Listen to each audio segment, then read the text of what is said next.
Cyno.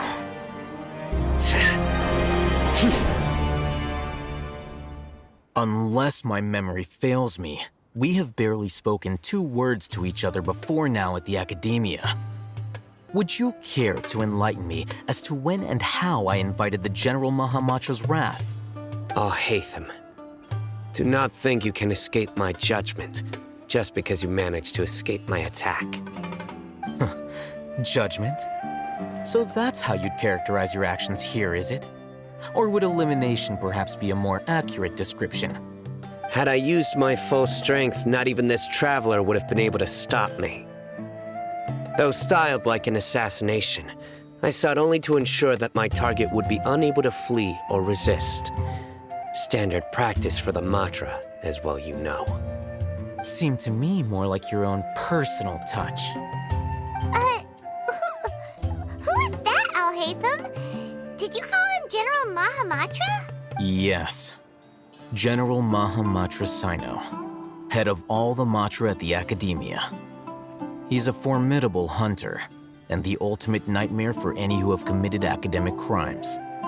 You seem to have placed a lot of trust in Alhaitham, to the point of blocking an attack for him. If I were you, I'd never choose to side with him. I wouldn't believe a single word that comes out of his mouth. I have been pursuing this scribe for a long time. I urge you, stand back and do not seek to defend him any longer. Otherwise, there will be consequences. Has Alhaitham done something wrong? Paimon doesn't think he's as bad as you've made him out to be. I won't waste my breath explaining things. Alhaitham, I saw it during our fight. Take it out. The divine knowledge capsule you're hiding on your person. Unless you want me to retrieve it for myself. Very perceptive of you. Nothing escapes a Matra's senses. Wait, the divine knowledge capsule? Didn't it fall into the Matra's hands in Port Ormos? No wonder you speak with such confidence, Cyno. But I must admit, I'm very curious. What does this capsule mean to you? And why, as General Mahamatra of the Academia, are you all alone in the desert? As far as I'm aware, the other Matra have been speculating about your disappearance. Have you been given a mission that's, let's say, morally dubious? If I was the real target of your mission, what was stopping you from simply using your authority and resources to judge me within the walls of the Academia? I should have known you'd be difficult to deal with. You two? Ugh! What you would do, Traveler? Paimon feels like we can't trust either of them. Ahem. Well, look at you two, acting all tough and self-righteous over there. Wait, Dia?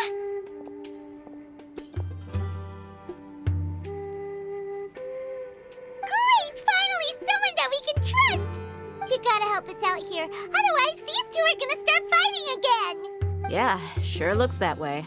2 giants from the Academia duking it out once and for all. Not something you get to see every day, that's for sure. Listen, I know you academic types love to fill up your big brains with self-righteous morality and lord your empty rules and virtues over each other. But how dare you bring your petty disputes into the safe haven of Aru Village? It seems like someone's gonna have to beat some sense into your thick skulls until you finally learn to respect these grounds.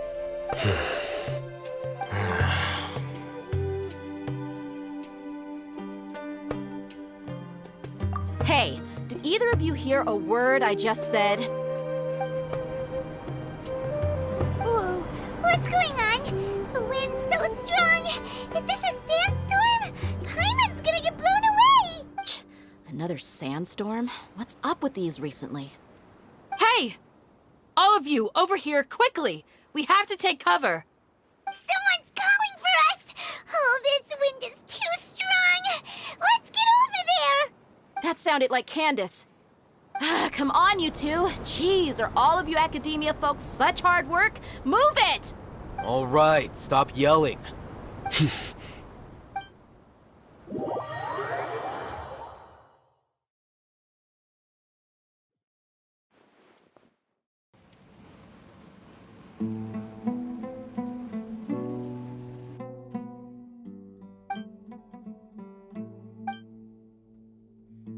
Well, this is pretty awkward. Hey, wanna play sardines with 3 people who wanna tear each other limb from limb? Sure, why not? Sounds fun.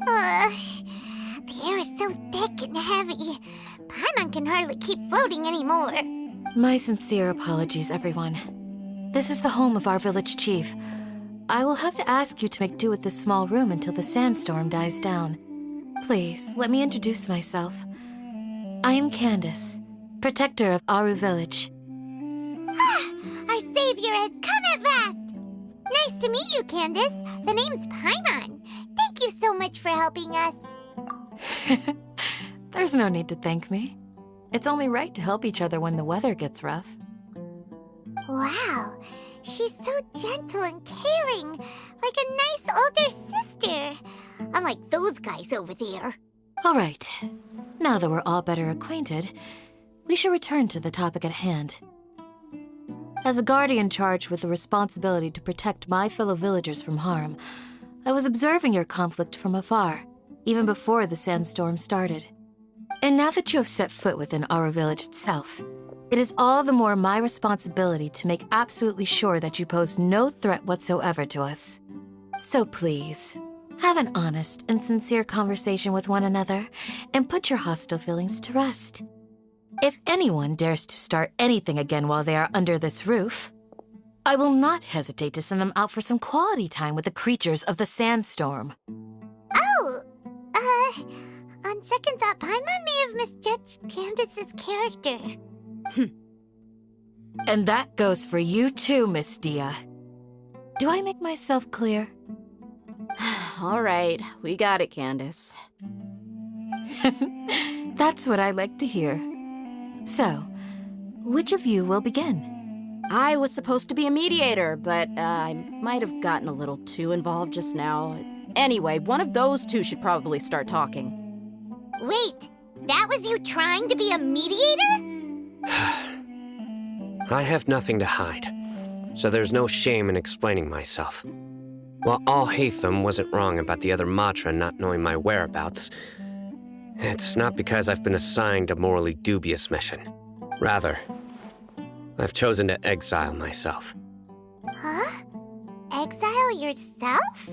A little while ago, I discovered that there was data missing in the Academia's project planning and development files. What little they did report clearly did not match the project's actual progress. As General Mahamatra, I had the responsibility and authority to request an audit. However, to my surprise, the person responsible for the erroneous data was none other than Grand Sage Azar himself. I tried to investigate the issue myself before submitting a formal audit request, but I soon found that all leads and potential pieces of incriminating evidence were carefully concealed from me. I began to realize that they were cautious of me from the very beginning. Unsurprisingly, the Grand Sage rejected my audit request as soon as the submission reached his desk. He even said to me, "The power of the General Mahamatra is granted by the sages. You have no right to judge us." So they really are up to no good. I realized then that to the Grand Sage, the Matra are nothing more than tools for the sages to assert and maintain their control over knowledge. The vows that we took, the principles that we strive to uphold, they are meaningless to the academia of today. I believed it would be wise to flee the academia before the sages had a chance to take action against me. This way, they can no longer see nor predict my actions. I will never give up on this investigation. There's no need for someone else to give me power or authority. Once I find the truth, I will administer judgment by my own name.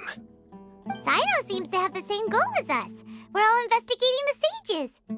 Plus, now that he's no longer the General Mahamatra, he somehow feels a lot less scary. Well, Cyno, if that's your story, then why did you see Alhaitham as a target? When I was investigating the matter in the academia, I overheard a conversation between Alhaitham and a sage. The sages asked you to investigate a blonde-haired traveler. Do you dispute this, Alhaitham? What? Like many parts of the project, this assignment was undocumented. Now throw in your suspicious behavior with the Divine Knowledge Capsule, and I think we deserve an explanation. Yes. I was indeed tasked with investigating the Traveler. Alhaitham!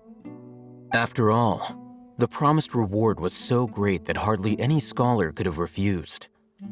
The sage told me, once you've completed this assignment, I can give you a glimpse of divine knowledge. A most enticing offer. Unfortunately, those academics don't know me at all.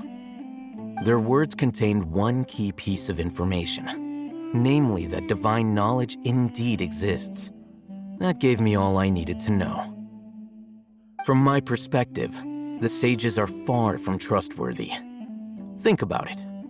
Isn't it a little strange they're so willing to share divine knowledge with anyone, even as a reward? So, I began my own investigation following the lead of the Divine Knowledge Capsule.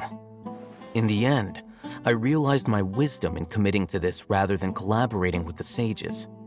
Had I been less guarded, I probably would have ended up like that Ain al-Ahmar mercenary, incapable of remaining sane for long enough to hold a conversation.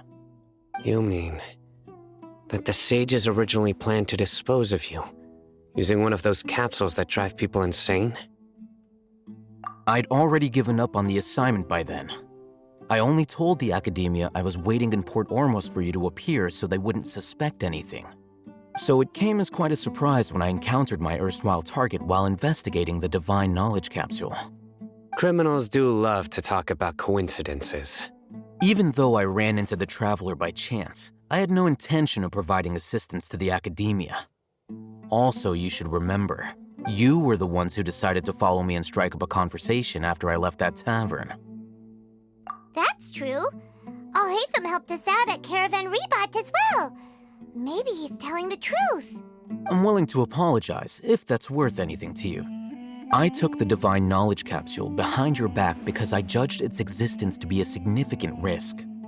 I felt that it would be best for no one to interact with it before it had been properly studied.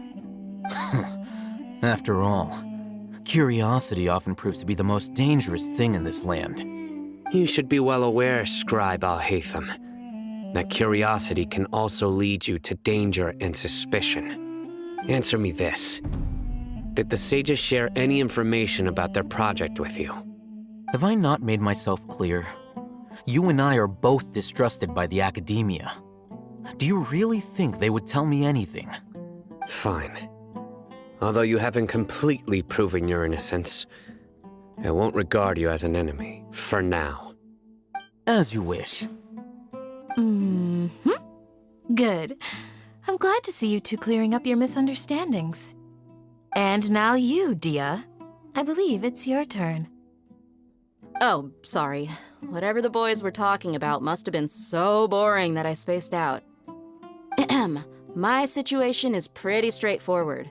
My employer, Dunyarzad of the Homayani family, is friends with the Traveler and is currently recovering from her illness at home. I had nothing going on, so I decided to return to Aru village for a visit. I was actually looking forward to a pretty exciting time getting back together with everyone here. But then I saw these two random guys in the middle of a pointless argument. It ticked me off, and things went downhill from there. Is that all? Well, I will admit that definitely sounds like your style. In that case, welcome back, dear. That's more like it. I missed you all so much, Candace. Whoa! What was that sound? No need to worry. Now that you're no longer at each other's throats, please make yourselves at home. I'll take a quick trip outside to clear out some of those creatures in the sandstorm. Creatures? In the sandstorm? Are you sure you don't want some backup? Fighting in a sandstorm is not for the faint-hearted. Anyone without extensive training in these conditions is at a disadvantage. You needn't worry. Yeah, just leave him to Candace. Don't worry, she's as tough as they come.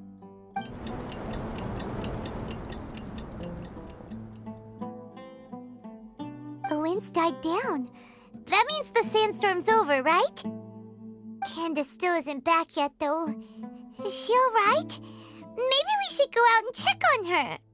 When you put it that way, even I'm starting to feel a little worried. All right, let's go. We've been here long enough, and the boys are as chatty as the floor.